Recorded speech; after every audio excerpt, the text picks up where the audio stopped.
Action. బంగారం దొరికితే అది ఇంటికి తెచ్చుకుంటే మంచిది కాదని కొందరు అంటారు. మరి కొందరైతే బంగారం కనక మహాలక్ష్మి, అందుకని కళ్ళకద్దుకొని తెచ్చుకోవడమే మంచిదని అంటారు. శాస్త్రం ప్రకారం చూద్దాం. బంగారమే కాదు, మనది కానిది ఏది కూడా మనం తెచ్చుకోకూడదు. అది ధర్మం.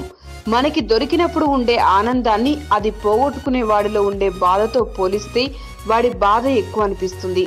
అలాగే మనది కానిది మనం దాచుకున్నప్పుడు కలిగే ఆనందం కంటే ఎదుటి వారిది వారికి చేర్చామన్న ఆనందం ఎక్కువ తృప్తిని ఇస్తుంది.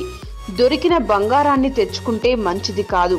కానీ బంగారం కొని తెచ్చుకునేటప్పుడు అది అమ్ముకునేవాడు వ్యాపారం జరిగి లాభం కలిగిందని ఆనందంగా ఉంటాడు. ఆ బంగారంతో పాటు వాడి ఆనందాన్ని కూడా మన ఇంటికి తెచ్చుకుంటాము. అలాగే దొరికిన బంగారంతో అది పోగొట్టుకున్న వాడి దుఃఖాన్ని కూడా తెచ్చుకుంటాము. అందుకే ఇది కేవలం బంగారం గురించే కాదు, అన్ని పరాయి సొత్తులకు వర్తిస్తుంది. ఇలా నడుచుకోవద్దనే ధర్మం సంస్కారం అంటారు. ధర్మాన్ని రక్షిస్తే మనల్ని తప్పకుండా రక్షిస్తుంది. మీకు ఈ వీడియో నచ్చితే ఒక లైక్ కొట్టండి, లేకపోతే కామెంట్ చేయండి. బట్ సబ్స్క్రైబ్ చేయడం మర్చిపోకండి.